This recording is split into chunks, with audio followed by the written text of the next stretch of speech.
Vamos a dar inicio a la conferencia del día de hoy, 31 de mayo de 2023, que forma parte del ciclo de conferencias Reflexiones Filosóficas sobre Pensadoras Contemporáneas, una actividad organizada por la sección de Filosofía y Pensamiento de la Escuela de Estudios Generales de la Universidad de Costa Rica y de la Asociación Costarricense de Filosofía.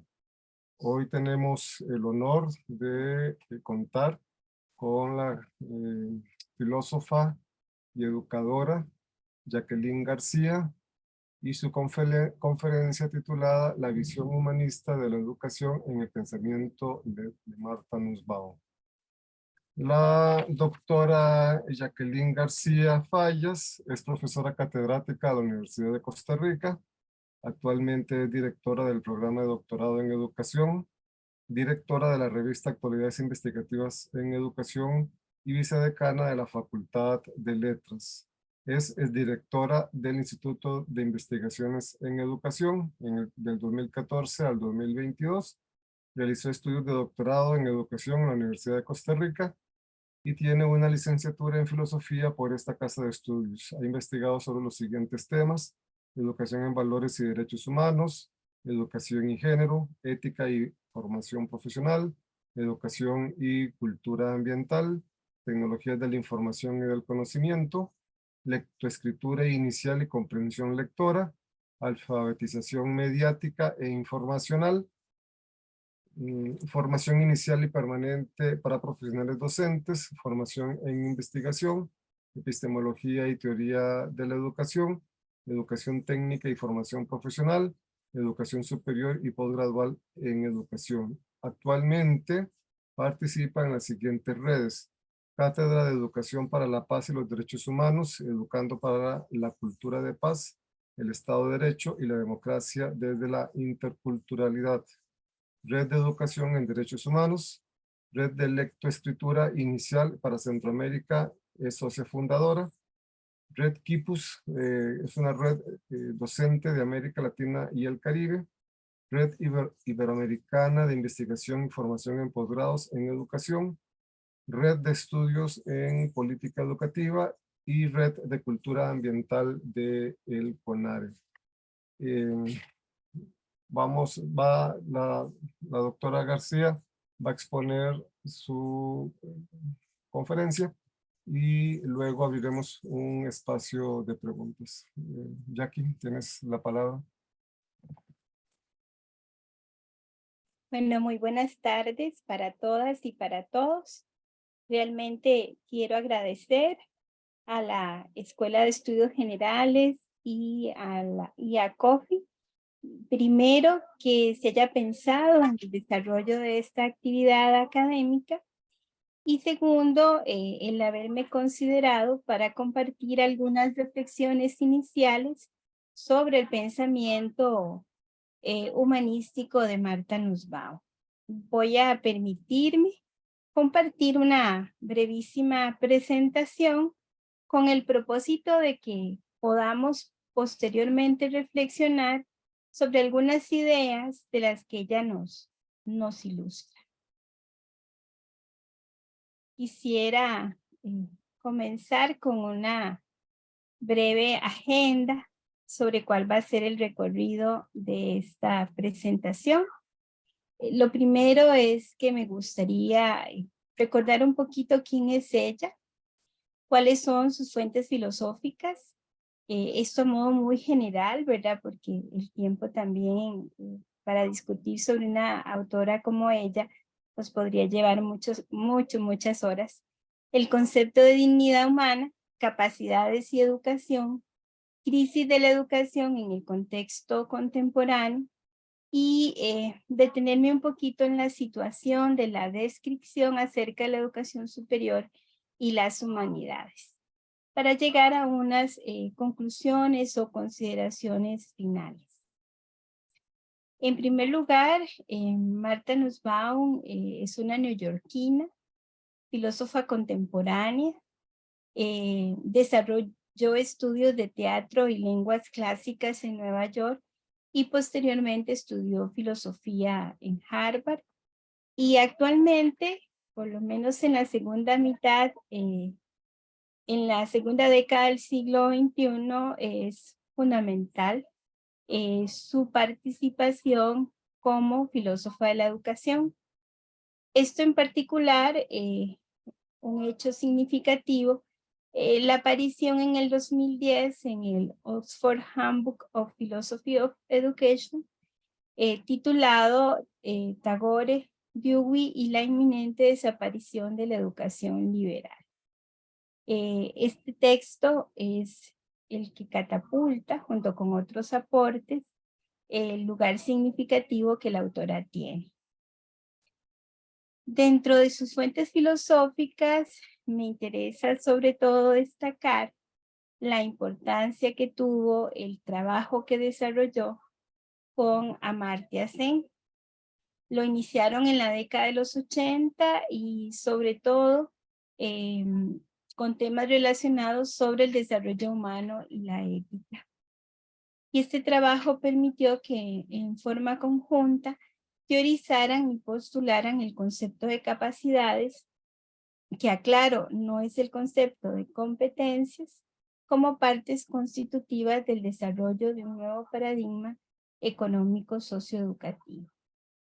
Así que Amartya Sen es una de las fuentes filosóficas y económicas de la autora, pero para el trabajo sobre los fundamentos de las teorías de las capacidades, tenemos a Aristóteles, tanto su pensamiento ético como político, y por supuesto las ideas humanistas de Tagore, de Gandhi, de Comte, de Mill, de Smith, de Kant, de Marx, Rawls, entre otros pensadores. Aquí omití el estudio clásico en relación con, sobre todo con el estoicismo, que es muy importante en su obra para fundamentar qué es lo que va a entender por teoría de las capacidades. El concepto de dignidad humana que la autora nos propone es fundamental para conocer cuál es su visión del humanismo en la sociedad actual. Primero porque es un concepto que lo basa en una teoría de justicia social que es la que ella formula junto a Amartya Sen. Por lo que es un concepto en el que se destacan el respeto por la humanidad en un sentido prácticamente universal, como regulativo de todas las políticas actuales.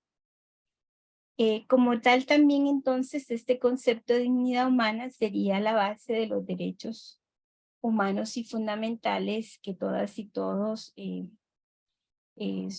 tenemos dentro de sociedades democráticas. Por esta razón es que este concepto está en la base de la teoría del enfoque de las capacidades.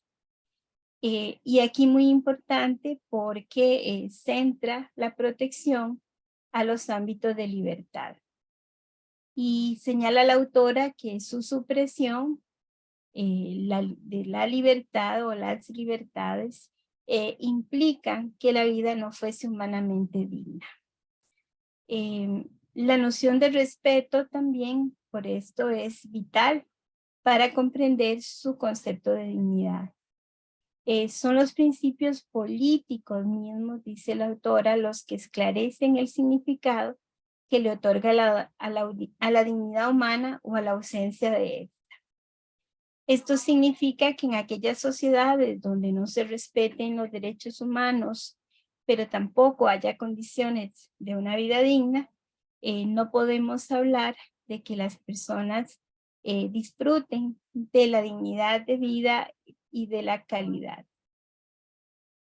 De alguna manera la autora nos propone que hay, en el caso del respeto a la dignidad humana, hay mínimos exigibles para decidir vivir y desarrollar una vida.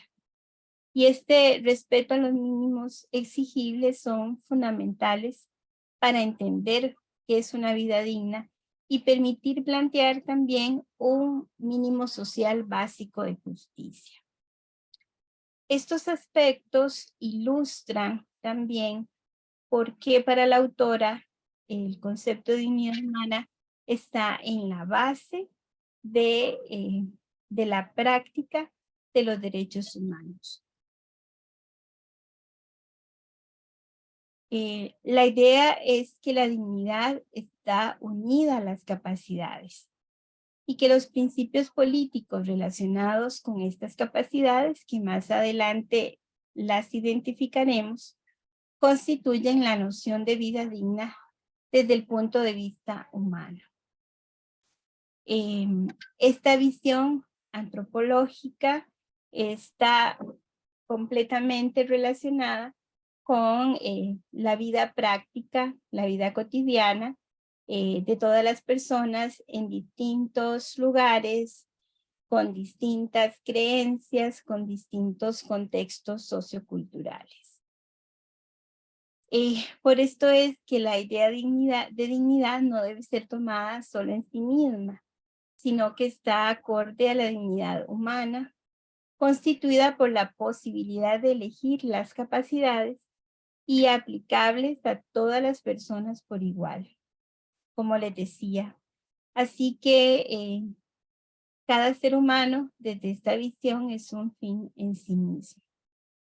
Richard Ashcroft entiende la dignidad desde el pensamiento de la autora como un término asociado a otros conceptos, como son el de capacidad, funcionalidad o interacción social. Y veremos que este es un detalle muy interesante de la visión humanista de la autora. Porque la idea de dignidad no se presenta en un término solo individual, sino que también es muy importante valorarlo de manera colectiva, en interconexión, además, con otros conceptos, como la libertad, el respeto, la oportunidad, las capacidades que ella y Amartya Sen justifican, la valía, la justicia social, el bien común, los anhelos, los deseos o las necesidades de las personas. Vean ustedes qué interesante, porque su concepto es bastante comprensible. Aunque algunos autores también encuentran algunas contradicciones en el planteamiento de este concepto, sobre todo cuando la autora señala que es un concepto amplio, ambiguo, etcétera. Sin embargo, creo que la descripción y el planteamiento que ella realiza se puede entender que está planteando la dignidad humana desde esta dimensión, si me lo permiten, entre comillas, terrenal, corporal, vivencial, contextual.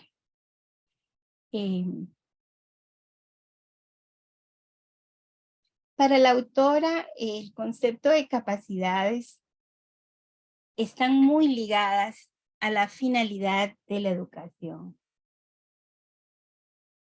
y nos orienta a pensar en cómo la educación debería ser.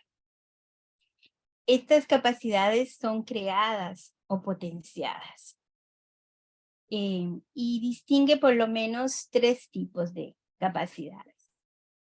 Las capacidades centrales, lo que una persona es capaz de hacer y ser, o las oportunidades para elegir y actuar que tenga la persona.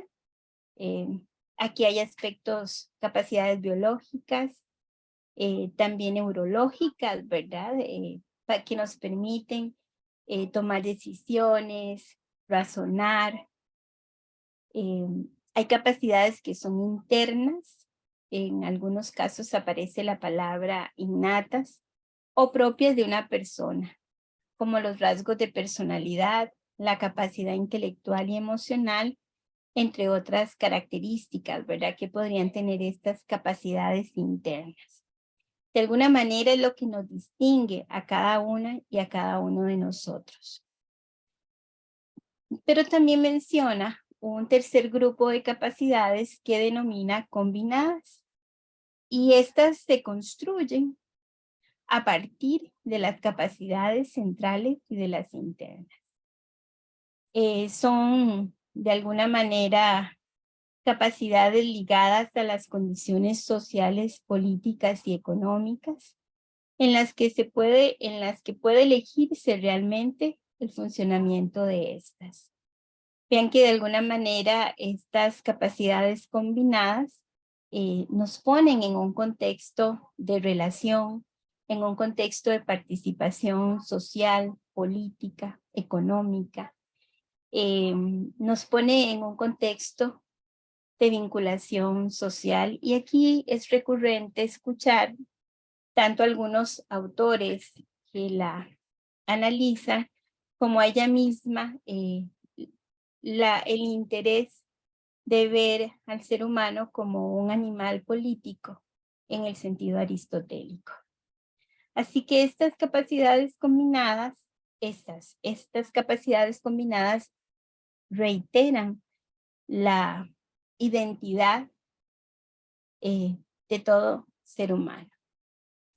Las capacidades entonces también fundamentan el carácter pluralista y multicultural de las personas y de las sociedades, en particular lo que denomina el cosmopolitismo, con el que se debería formar la ciudadanía. Y quisiera señalar que aquí en este concepto de cosmopolitismo también hay fuentes kantianas, estoicas. De alguna manera no se trata de concebirnos en una situación individualista, sino necesariamente como seres actuantes políticamente con capacidad de decidir y de aportar. Y un concepto que emerge de esta visión es aspirar a una humanidad compartida. Y a mí este concepto en particular me gusta mucho, porque humanidad compartida significa no solo apostar por la empatía, no solo el reconocimiento del otro, sino el sabernos que todo ser humano forma parte de una misma humanidad. Y un aspecto especialmente sensible, ¿verdad? Que por razones de tiempo no lo podemos profundizar en procesos culturales significativos hoy en día. Las migraciones, las guerras, las hambrunas, la producción armamentista, el uso de la ciencia y la tecnología, la crisis ambiental, ¿verdad? Todo esto muy ligado a cómo deberíamos involucrarnos cada una y cada uno de nosotros por una humanidad, por ser parte de una misma humanidad.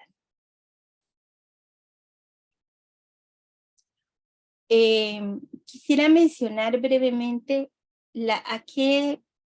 cuáles son esas 10 capacidades que casi todas y todos hemos podido identificar en lo que la autora nos propone. La primera capacidad es la vida.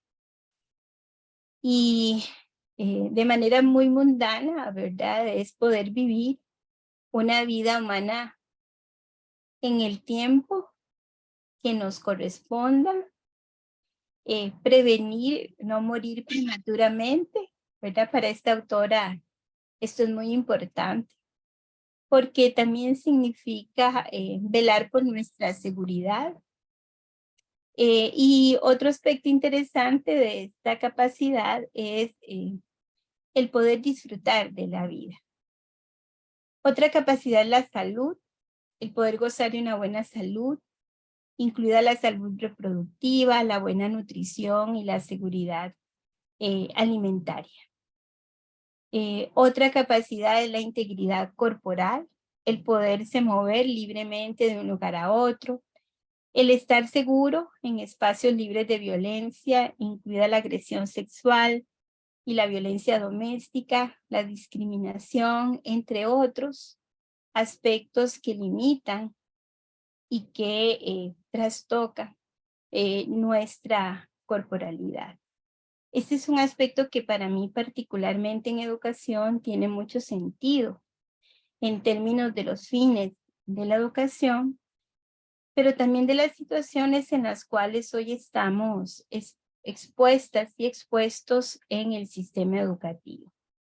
Y es muy interesante el fenómeno que ha dejado los años, aunque fueron muy pocos, de educación remota, no necesariamente virtual, pero sí de educación remota, sobre todo por las expresiones de violencia, de inconformidad, de desencanto que hemos encontrado en niñas, niños y jóvenes al volver a los centros educativos.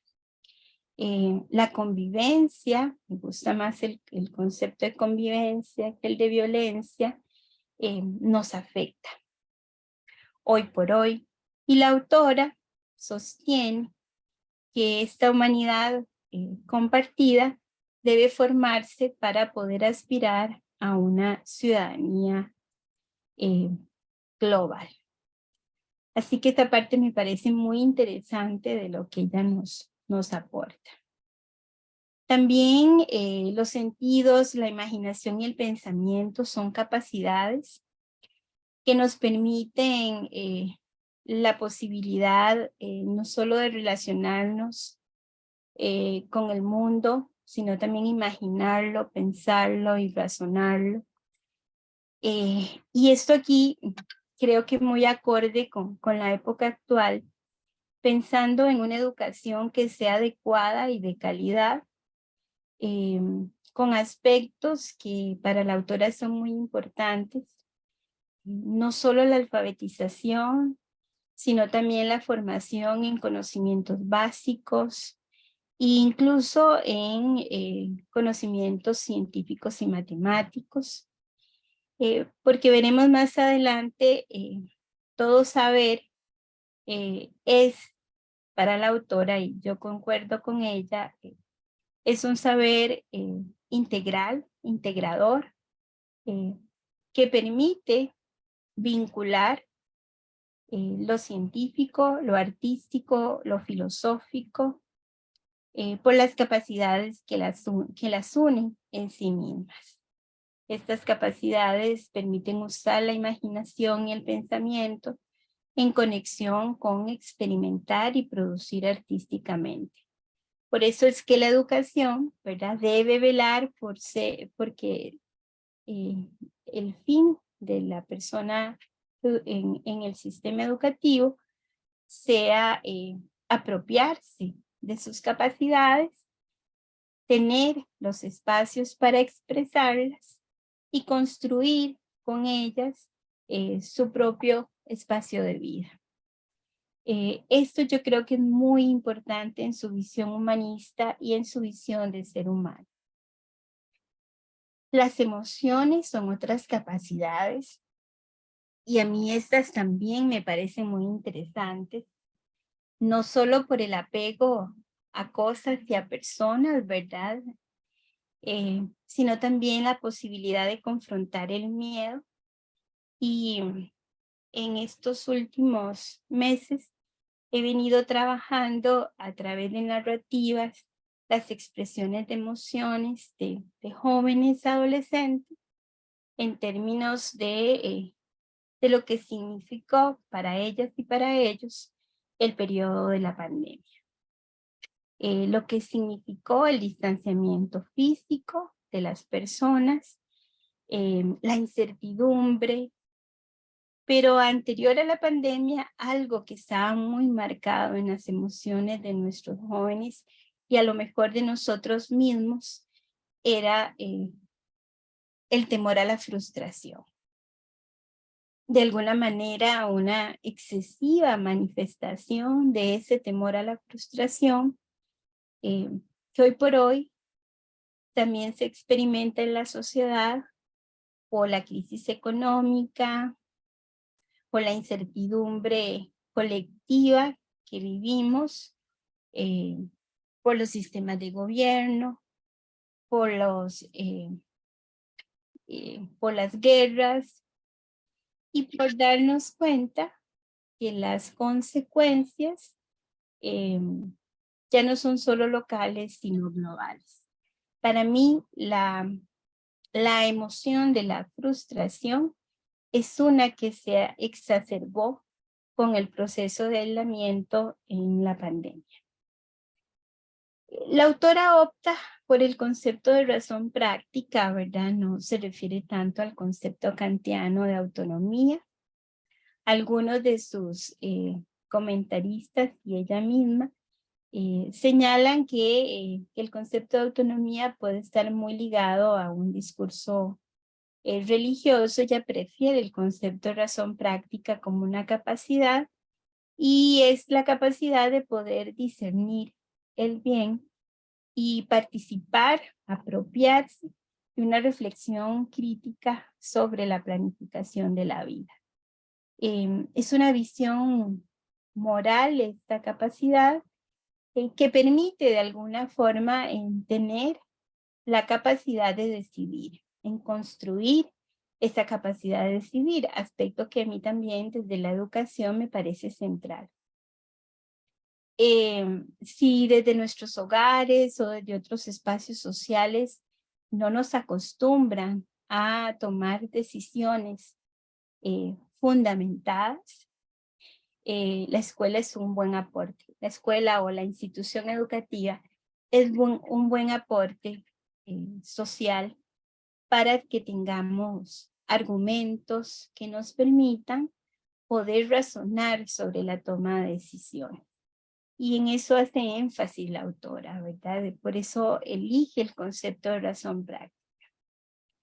Otra capacidad es la afiliación, y aquí es muy interesante, también muy acorde con nuestra época, ¿verdad? Es no solo reconocernos como seres sociales, como personas que convivimos con otras, no solo es ponerse en el lugar del otro, es promover el autorrespeto, es evitar cualquier forma de discriminación en síntesis, ¿verdad? Y bueno, otro aspecto central, ¿verdad?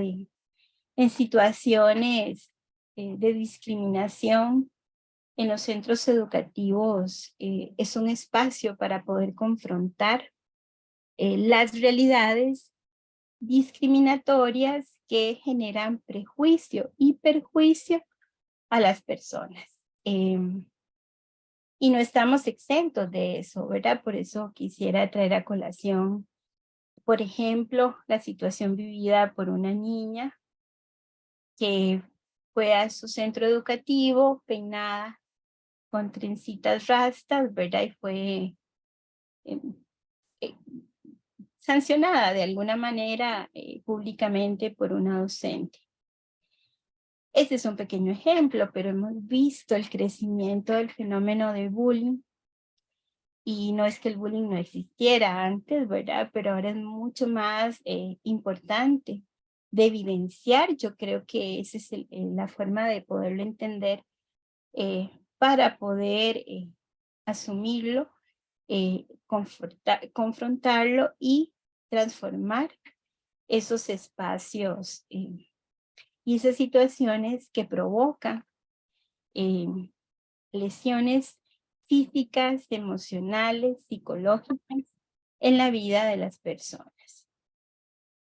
Otra capacidad más que la autora señala es la de aceptar que en nuestro espacio de vida hay otros que no podemos ignorar.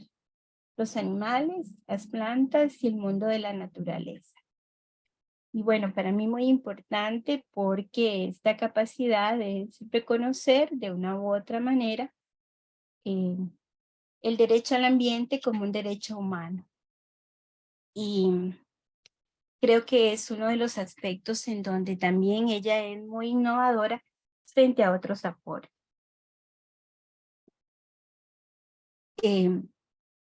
La penúltima capacidad que ella menciona, la de jugar, me parece importantísima. El poder reír, el jugar, el disfrutar de actividades recreativas, el vivir el ocio. Una denuncia, en el fondo, a las presiones de las sociedades mercantilistas, como ella las denomina, que evitan el reconocer el ocio como un derecho. Y bueno, creo que es importantísimo el poder reconocer que hoy por hoy las relaciones entre niñas, niños, jóvenes, quizás no tanto en nuestro mundo, sobre todo en el mundo adulto, donde tuvimos otras oportunidades de jugar en nuestra infancia y en nuestra vida adulta, pero hoy por hoy está muy limitado el espacio del juego al esparcimiento tecnológico digital. Y bueno, la autora señala como algo importante el no quedarse solo con esa experiencia, sino poder tener ese espacio para poder tener la experiencia de vivir el ocio. Y por último, algo muy importante que es el control sobre el entorno, tanto el político como el ambiental y el cultural. Todos somos parte, todos tenemos algo que decir, no se nos puede callar, tenemos que aprender a escucharnos, tenemos que aprender a saber por qué se toman las decisiones que se toman y a poder cuestionarlas. Esto nos lleva a entender un poco el planteamiento que la autora hace sobre la crisis de la educación en el contexto contemporáneo. En el primer aspecto es la mentalidad mercantil de la educación. Un aspecto muy interesante es el hecho de que esta mentalidad mercantil se ha venido construyendo y muy de la mano de los planteamientos económicos, del desarrollo científico, tecnológico, que bien que mal apuntaron hacia la formación de ciertas disciplinas más tecnológicas, más técnicas, más científicas. Pero veremos que ella eso lo retoma de una forma que a mí me parece muy importante. No obstante, la mentalidad mercantil de la educación tiene implicaciones también sobre cómo formamos, cómo planificamos la educación, que afecta el mismo modelo universitario. Voy a ponerles un ejemplo de esto. Si nosotros nos ponemos a pensar en el ingreso a nuestras universidades y en el egreso de nuestros estudiantes graduados, es verdaderamente interesante observar cómo muchos hoy por hoy prefieren optar por una universidad privada que le da oportunidad de trabajar de forma más rápida que en los procesos que nosotros les ofrecemos.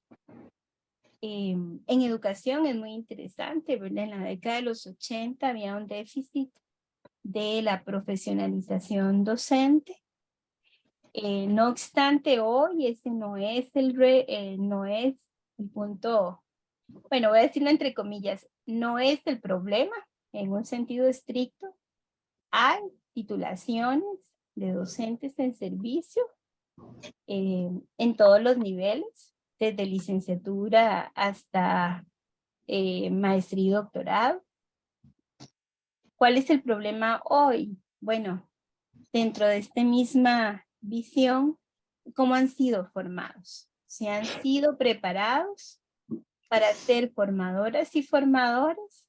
¿O han sido más bien para asumir el proceso educativo de una manera técnica. Eso es parte de esta crisis, ¿verdad?, que provoca la mentalidad mercantil de la educación en todas las profesiones. Quisiera poner otro ejemplo de otra área, las mismas ingenierías, ¿verdad? No es lo mismo tener la visión de un ingeniero que una formación técnica con la mirada de alguien que aspira a ser ingeniero. Esto significa de una u otra manera apropiarse de la formación disciplinar, construir con la formación disciplinar e inter y multidisciplinar saberes, hacer transferencia, investigar, producir y transferir conocimiento, y esto no necesariamente lo podemos ligar a la mentalidad mercantil de la educación. Quisiera señalar, por lo menos en la década de los 80, esto es sensible en educación, porque los programas de formación retiraron asignaturas, ¿verdad? Como sociología de la educación, como antropología de la educación, o transformaron filosofía de la educación, por ejemplo, en teoría de la educación. Esto con el fin de acortar los programas de estudio. Y bueno, yo siempre insisto en que todo cambio curricular tiene un impacto no solo en la formación, sino también en la visión política de esa profesionalización y de lo que se espera en el desempeño de todas las personas. Pero la autora es muy creativa y yo coincido plenamente con ella al señalar que en esta visión de la educación se debilitan las capacidades que se potencian desde las artes y las humanidades. Y esto afecta las oportunidades de una calidad de vida digna. Yo creo que estas capacidades, como lo veremos en la siguiente fragmento, están estrechamente ligadas con el poder apropiarse del mundo en el cual estamos, el poder vivir nuestra propia existencia en relación con otras y con otros. Y por eso se cuestiona el modelo de desarrollo humano versus este desarrollo de las capacidades. Insisto, no es competencias, es capacidades.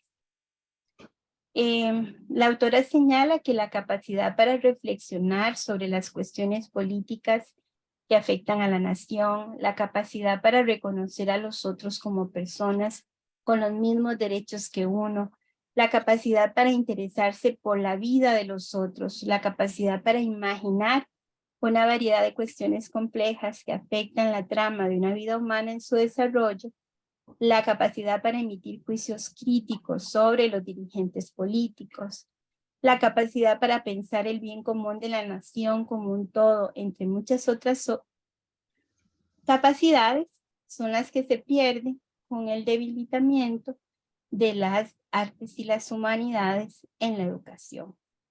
Yo creo que eso nos queda muy claro a la mayoría de las personas que estamos aquí por nuestra vinculación particular y nuestro deseo de que la filosofía sea base fundamental de la educación. Definitivamente que todas estas capacidades que ella señala, para promoverlas, para potenciarlas, se requiere de la filosofía, de las humanidades y de las artes. Ya para ir finalizando, ¿qué sucede con la percepción que ella tiene de la educación superior y de las humanidades? Siente que esta riqueza de las humanidades y de las artes están siendo eliminadas de todos los niveles educativos. Y bueno, sé que muchas y muchos de nosotros compartimos espacios comunes en donde es alarmante, ¿verdad?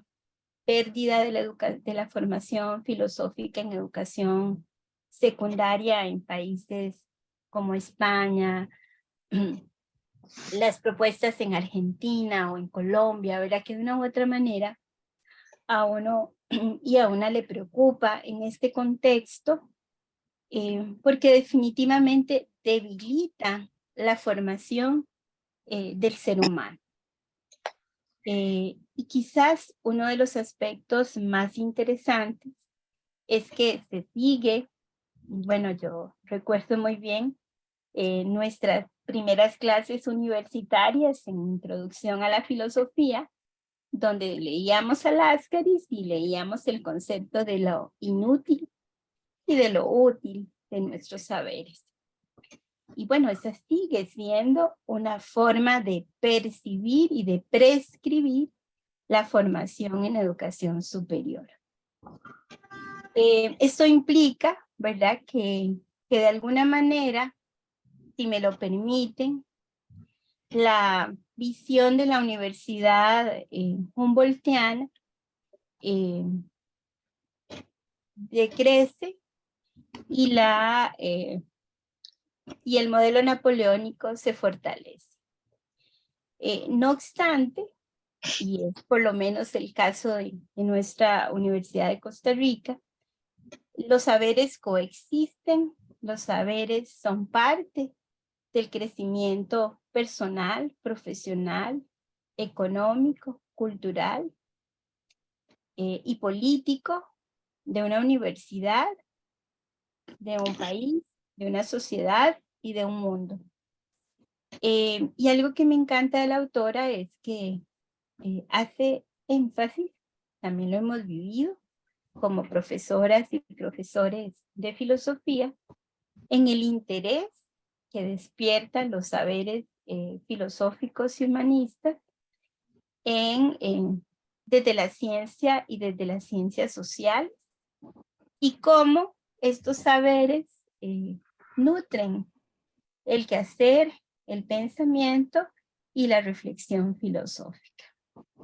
La autora dice, hay aspectos humanísticos de la ciencia y de las ciencias sociales que se opacan en esta visión de la educación superior y de las humanidades, y al mismo tiempo pareciera ser que no nos damos cuenta de que lo creativo y lo imaginativo versus lo crítico y lo riguroso son interdependientes de cualquier saber.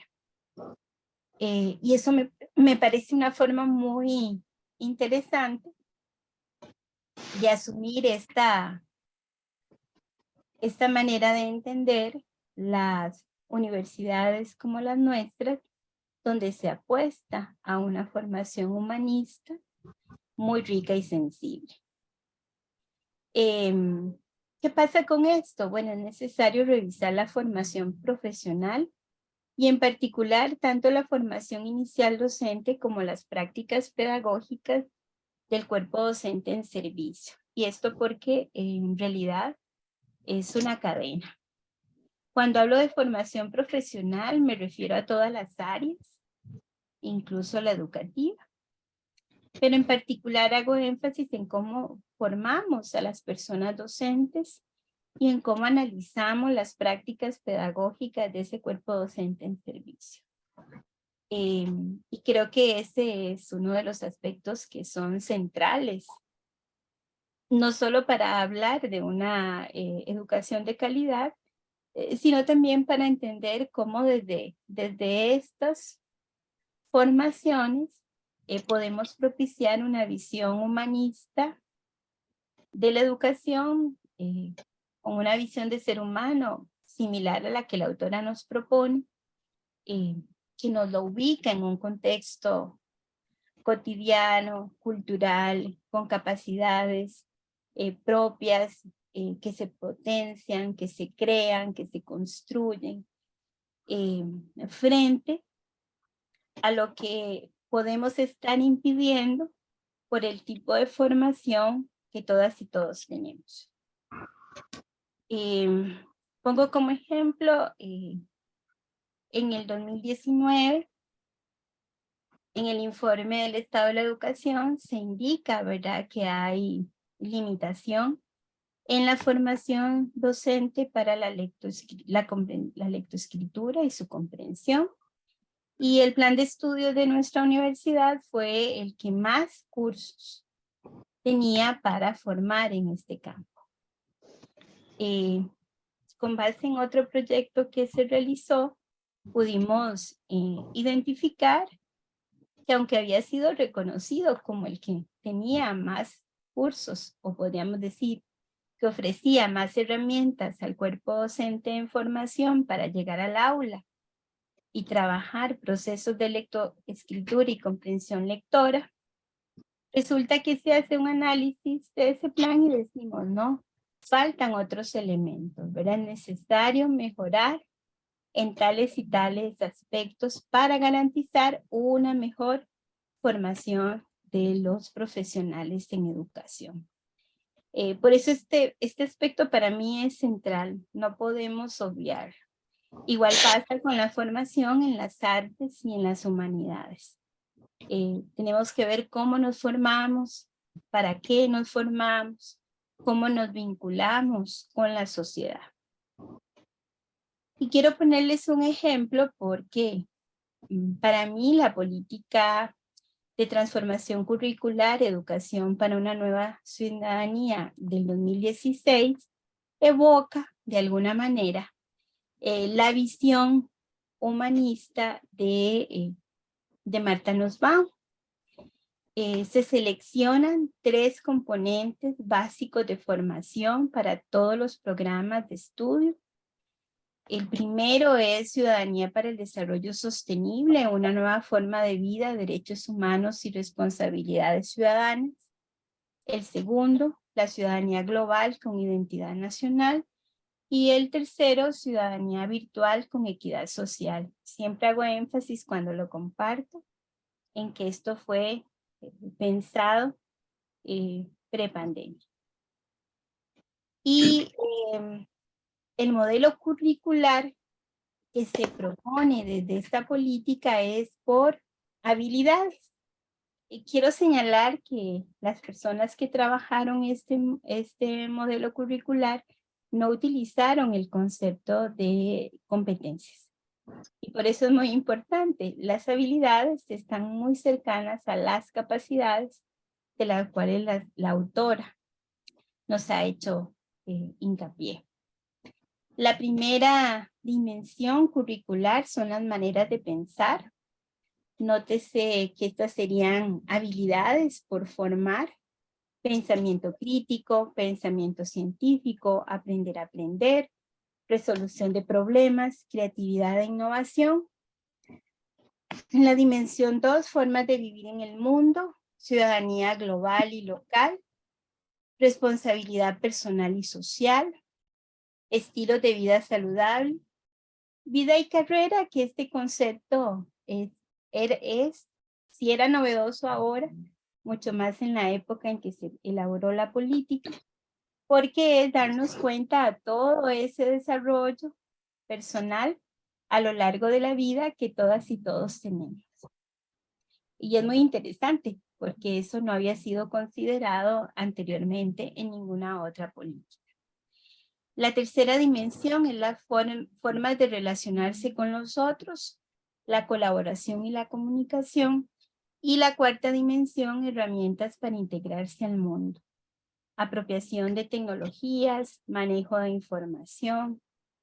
Entonces vean qué interesante, porque esto significaba un cambio radical en la forma de asumir las asignaturas tradicionales. El desarrollo no es por contenidos, sino por habilidades. Esto realmente significa un cambio muy importante. Y la política educativa, que se denomina,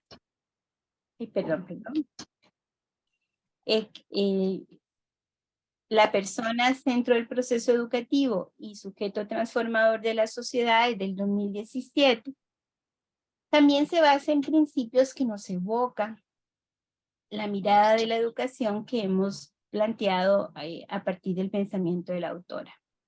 Centrada en la persona docente, basada en los derechos humanos y los deberes ciudadanos. Este es un detalle en que hace hincapié esta política. Ciudadanía planetaria con identidad nacional, la ciudadanía digital con equidad social y la evaluación transformadora para la toma de decisiones. Nótese que estamos hablando de otra mirada del proceso educativo. Ofrece una visión sistémica del proceso educativo en varios subsistemas. La educación centrada en la persona estudiante y su proceso de aprendizaje, la educación como un proceso a lo largo de la vida, los espacios para el vínculo, la convivencia y el desarrollo del potencial de cada persona en el centro educativo. Nótese esa similitud, ¿verdad? Interesante entre las capacidades de las cuales mencionábamos hace un ratito. Ciudadanía digital e innovación, ciudadanía del siglo XXI. Muy pensando en esta visión cosmopolita de la educación propuesta por esta autora.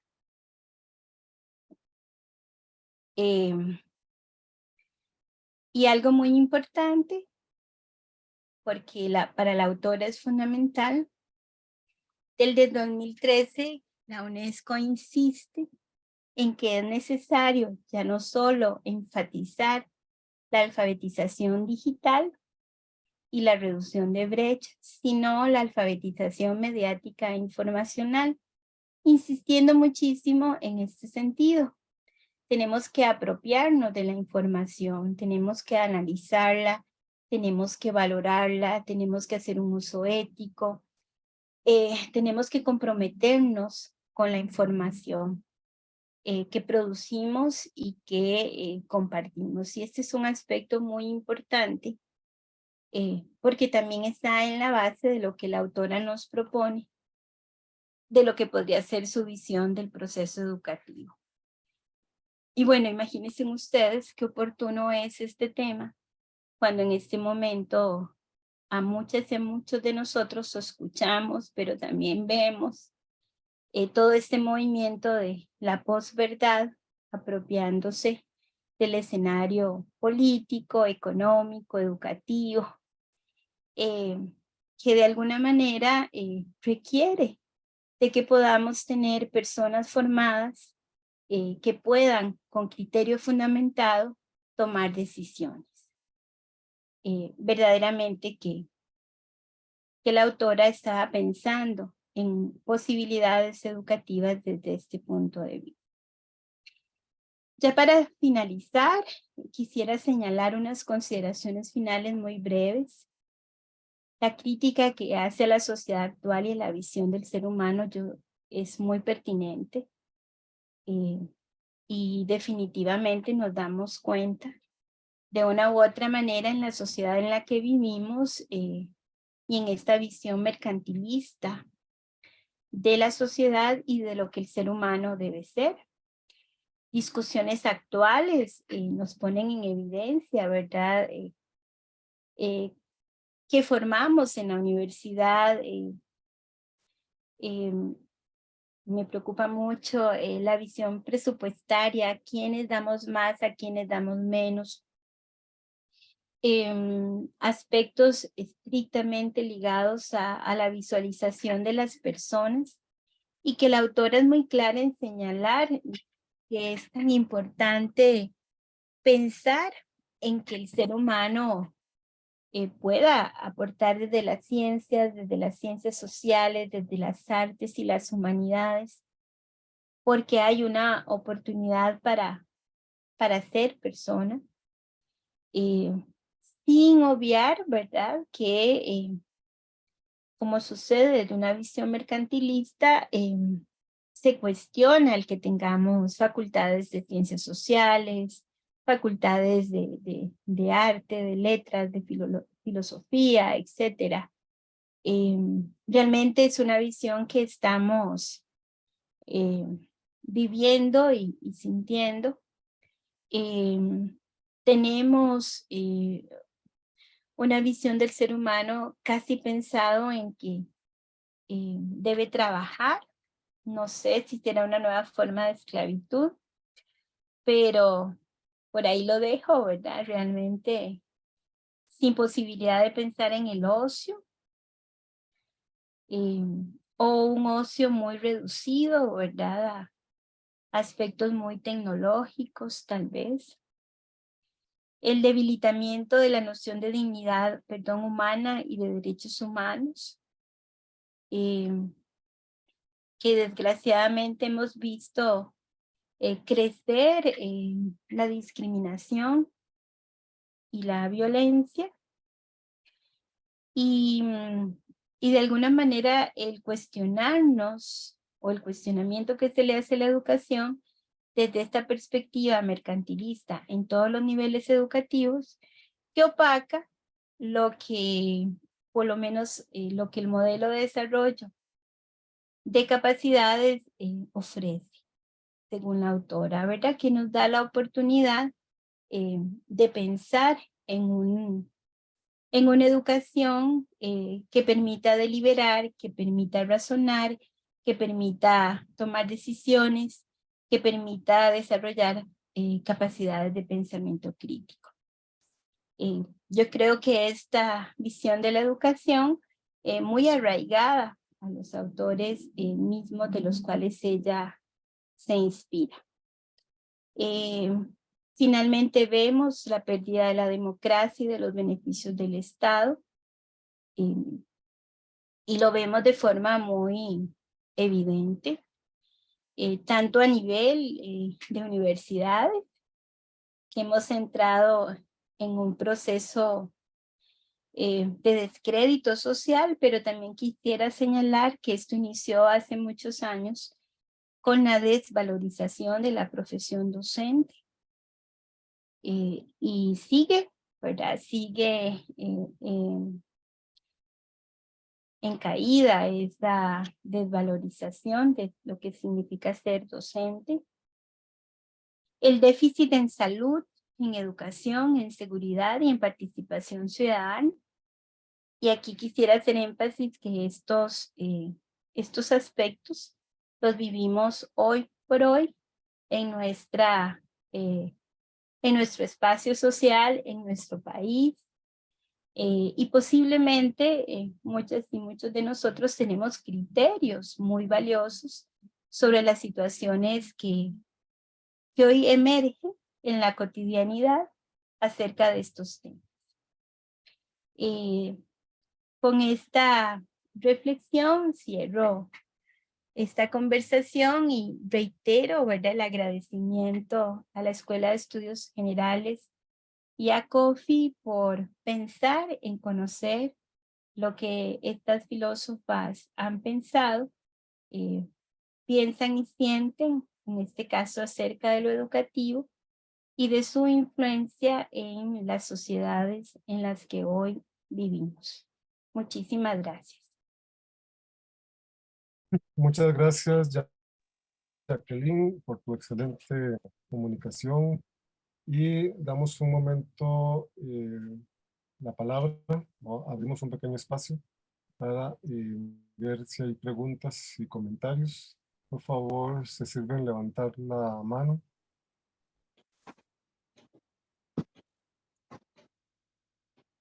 Janet, ok, sí.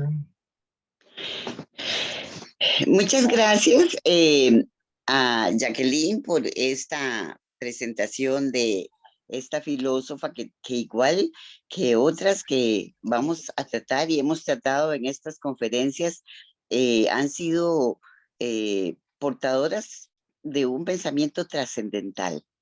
En este caso, a mí me interesa destacar y un poco, claro, es parte de lo que Jacqueline expone de esta filósofa Newman, la vocación, el vocare, que aprendimos nosotras cuando también estudiamos filosofía en tiempos brillantes y eso nos ha llenado de sentido la existencia. El vocare, la vocación en el campo de la educación, es un problema que yo siento que se está dando en este momento de una manera marcada, sobre todo en nuestro país. Cuando Jacqueline hablaba del asunto de la agresión o de la violencia que de algún momento también se ha dado en la relación educador-educando. Esta es una problemática muy seria. Tenemos que ver cómo fomentar este respeto hacia el otro a partir de nuestra necesidad de educar, darle vía a estos futuros seres humanos que van a tener en manos la esperanza de bienestar que pensamos y creemos de nuestro país. Desde este punto de vista, entonces creo que lo que nosotros queremos fomentar a través de todo este discurso y estos mensajes es el fortalecer la filosofía en la enseñanza costarricense. Seguimos pensando en esa necesidad, queremos fomentar esa necesidad y invitar también a que se sume más la filosofía, como decía Jackie también, renovar programas que incentiven la enseñanza de la filosofía, que no la desvíen a otros conceptos. Muchas gracias. Gracias a ti, Janet. Y efectivamente, ¿verdad? Esto nos sigue poniendo a la educación como un espacio de transformación. Y transformación no solo en un sentido colectivo o sociocultural, sino también personal, ¿verdad? Y dentro del aporte de Martha Nussbaum está esta visión de ser humano que debe velar por el desarrollo de sus propias capacidades, pero también por el aprender el contexto en el cual nosotras y nosotros nos vinculamos. Entonces también es un mirarse internamente. Creo que es muy importante la reflexión que nos compartes. Muchas gracias, Janet. Con gusto, Jackie. Gracias a ti. Bueno, muchas gracias. ¿Alguna otra participación o pregunta? Bueno, aprovechando ya que yo tengo una pregunta sobre, en este plan que ella tiene, digamos, el enfoque o la importancia que ella da a las mujeres. O sea, cómo se reflejaría ahí, digamos, como para explicitar un poco ese tema. Muy importante pregunta. Y yo creo que ella es una mujer muy comprometida con la visión femenina, pero al mismo tiempo con el reconocimiento de las capacidades que se tienen. Y creo que muy siguiendo la tradición filosófica sigue pensando en que todas las personas somos iguales. Y es su defensa, ¿verdad? Es lo que debemos formar. Por eso no puede haber una sociedad que tenga discriminaciones. Ve que incluso en las capacidades señalaba, vela por la salud reproductiva, vela por la seguridad alimentaria, vela por el acceso a la salud en general, ¿verdad? Y solo el hecho de pensar en que no podemos denuncia la violencia doméstica, la violencia en todas formas, pero específicamente habla de la violencia de género y de la violencia doméstica. Así que desde la parte propia de su teoría ética y legal, pero también de su visión de los derechos humanos y de lo educativo, sin lugar a dudas, toca sensiblemente esta visión femenina del contexto en el cual las mujeres nos desenvolvemos y en situaciones que históricamente nos han acompañado. Entonces creo que ella es muy fiel en eso y lo hace de manera muy práctica, ¿verdad? Muy contextualizada en relación con lo que nosotros, con el contexto en el cual nos desenvolvemos. Aboga entonces por una sociedad libre de discriminaciones, libre de violencia y por una sociedad donde apoyemos el desarrollo de las capacidades. Y esto es, y creo que es justo, una visión muy importante. Todas y todos tenemos capacidades por desarrollar, por apropiarnos, pero no debe limitar. Y el sistema educativo no lo debe hacer, ¿verdad? Debe potenciar. Por eso al principio compartí de que estas capacidades se crean o se potencian, pero también se construyen. No sé si respondo a tu inquietud porque es muy buena pregunta, definitivamente. Por supuesto. Muy bien, muchas gracias. Bueno, ¿hay alguna otra pregunta?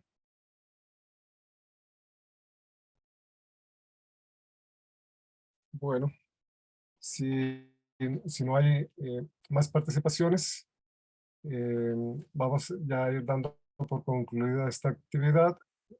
Antes, recordarles que el 21 de junio a las 5 de la tarde, en este mismo ciclo de conferencias, tenemos dos expositores, a Jerry Espinosa y a Janet Arrieta Molina, con dos temas sobre Hannah Arendt, una sobre el antisemitismo en Ashman, en Jerusalén, y la otra, referencias posteriores a los mensajes existenciales de Hannah Arendt, y están cordialmente invitados a esta nueva conferencia. Muchas gracias Jacqueline.